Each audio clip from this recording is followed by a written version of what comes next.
Right. And he said his son almost got run over by a car because of the way the road is laid out. There's no sidewalks. It's just ditches. It's no lights. And so it's poorly lit, so you can really hurt somebody on the road. And most kids walk to school. However, Mansfield ISD, under state law, they do not have to provide free busing if you live within 2 miles of your school. You walk. If you live outside, state law requires them to provide free busing. In this case, Mansfield ISD deemed the road unsafe, that area unsafe for walking, so to provide free paid busing.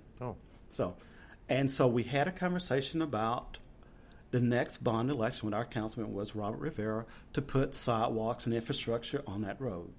Okay, that was back in 2007. 2007. Wow. This is 2020 There's still or 2020. I'm sorry, huh? Is there still no sidewalk? They will come in with the new recreation center. Oh, Okay. They will come in with the new recreation center. Sidewalks. Yes. So we had a conversation on town hall meeting, and we were promised, actually 2007 when the town hall meeting occurred, we were promised that the bond committee will look at it and they would move forward with sidewalks. That's what was promised. Well, in 2006, we had the town hall meeting and it never showed up. And I questioned it. Where is it? You promised us the sidewalks. And they never showed up in the bond package. Wasn't slated for it. So in order to participate in government, either you become a advisor to the local government or you become a seat at the table to the local government. And so because of that, I decided to challenge the incumbent to make that change, to get those sidewalks in there, to maintain that safety that we as a people in Arlington, we give up certain rights for those safeties. And what I tell most people is the only reason our government exists is because we can't individually resolve a problem. We depend on the resources from the federal government to do it, or state or local government. And that was being done in the case. And so that's where it encouraged me to run. That's why I had a core value of let's do public safety. Now, like you've mentioned, you've been in the Air Force and you were an air traffic controller. What do those jobs, do you think, helped you with the job you have now? So when I first enlisted, I graduated at age 17, so my whole life has been invested in as a public servant in the federal government. In the Air Force, I secured nuclear weapons. And as President Reagan decided he was going to fire the controllers because they wanted to strike, I decided to do a career change while I was in the Air Force.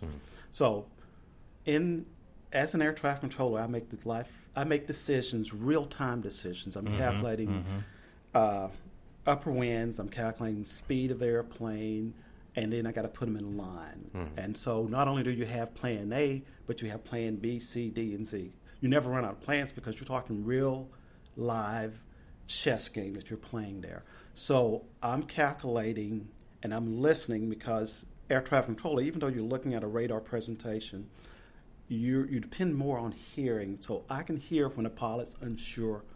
I can hear if the pilot's by himself in the cockpit. There's a certain sound that lets me know that. And so I'm making decisions like that. Every single day I'm making a decision. Right. And we make over 100 decisions every day that affect an air carrier with over 100 people on there every day. So now I move to a different role of decision making, where now I'm looking at public safety decision making, economic development decision making, but in a different way, where now I can slow down, exhale. Okay, we have this much money, we have this development coming in, whereas in air traffic control, I've got 4 or 5 airplanes coming at me, and they continue to come just like that, and I've got to make decisions. Every decision has to be the right decision. Right. So it's part of the decision-making process. I have to say, you do have a very calm demeanor, and so I could see you being good at that job. Yeah, you can never let them see you panic. Yeah. Oh, man. Yeah. Because what a pilot is doing as he's flying that airplane, he's listening to this voice that comes in the ear. And I always tell the kids, jokingly, it's like God is telling you something. He's speaking to you. Turn left heading 340 to maintain 4,000. And the pilot has so much trust in what we do without even thinking or challenging it, they do it. Yeah. So to pivot back to the city of Arlington, what do you feel is like one of the number one issues affecting the city at the present? I think with our resources, all cities are challenged right now. So we have a budget, just like everybody have a budget, but we have to provide core resources for public safety, fire and police. At some point, our funding is based on the economic indicators. To give you an example, so if we have a downturn in economic indicators, which means our property value may decline, or people don't shop as much, so there's a downturn in sales tax revenue. Those are two main components that the city uses for funding, sales tax and property tax. If you have a downturn as your population grows, you got to meet that demand. Whether it's infrastructure, roads, parks, and recreation, you have to meet that demand. So it's a balancing act. Yeah, so I can see that. I think it's the balancing act of the funding and the staffing we need to run a city. It's the largest Arlington. Right. So do you plan to take your political career further? I hadn't thought about it. I'm happy where I'm at. I don't worry about being reelected because that's not why I'm here. Remember, the faith, the fight, the focus. My focus is to improve the quality of life. There's a term that's in the Bible. It's called, to whom much is given, much is required. So as long as I can give back to the community is what's really my focus. It's giving back, helping the neighbors. And I feel at the end of the day, when it's all said and done, I've achieved what I wanted to.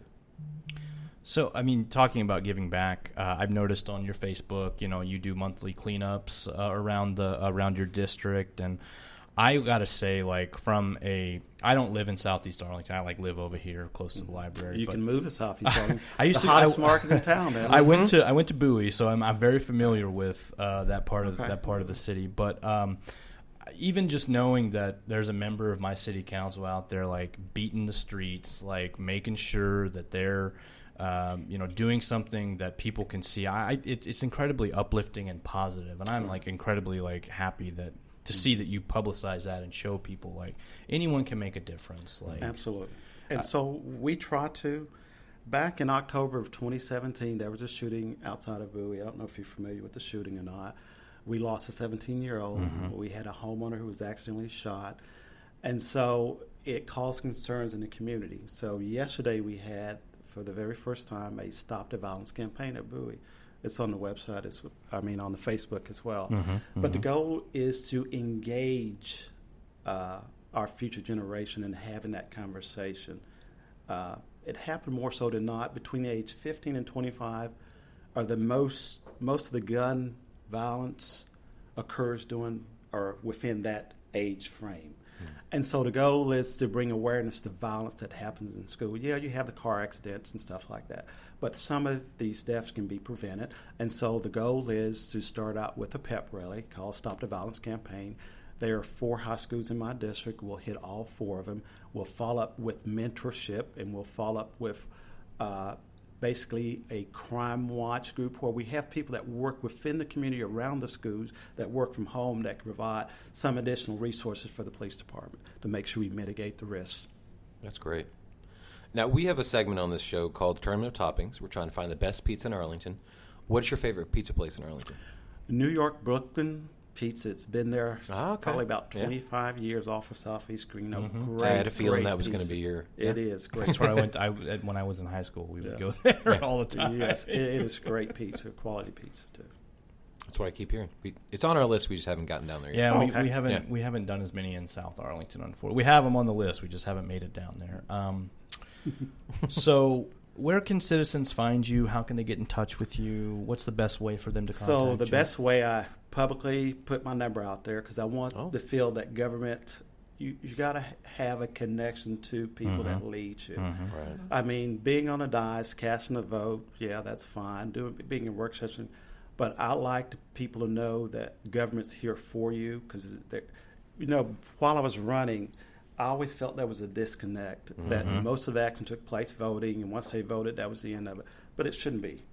You should be able to connect and engage every single day, and that's why we do the community service project every month. We want to engage people, so not only does it clean up the neighborhood, it also identifies safety-related issues, uneven sidewalks, potholes in road.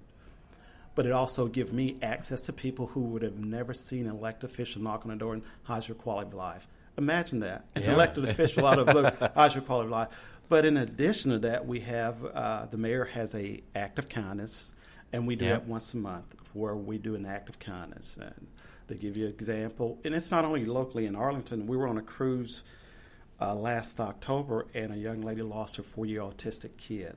And we helped locate the kid. But in addition to that, because noise agitate her kid, she had no noise suppressors. We decided to buy a fantastic Bluetooth headphone set for a kid, left it on the door with a little card that says Marvin Sutton, Arlington City Council, District 3. Let her know that we have one of the kindest cities in the nation. So that was in the Gulf of Mexico. Wow. Right. And so we do it out of state, but we always post up we do it locally here. Right. So, and we encourage everybody else to do it. Yeah, absolutely. I think that kindness initiative has been a kind of an outside of the box sort of thing that the city government does, but something I think is much needed because the world needs to be kinder to each other. But it changed the dynamics. Imagine, and we do it once a month, but imagine you're in a restaurant and a stranger off to pick up your tab. Right. Imagine you're with blood card and you're doing a mobile blood drive and a stranger stop on the bus and say, here's a gift card. You don't see that anymore, but we want to change the dynamics.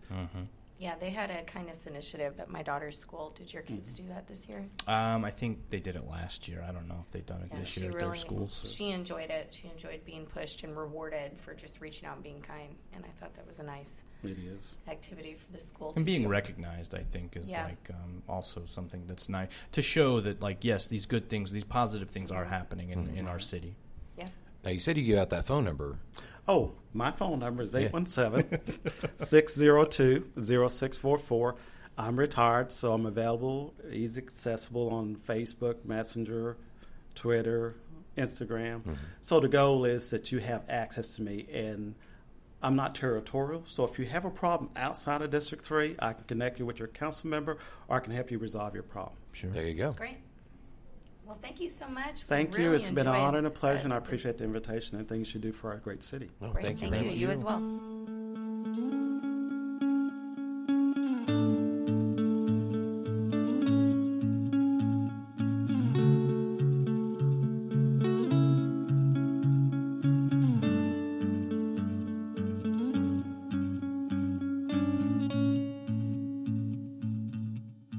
With Devo Spencer from the Texas Ranger Grounds Crew. How are you today? I'm good. How about yourself? Doing well.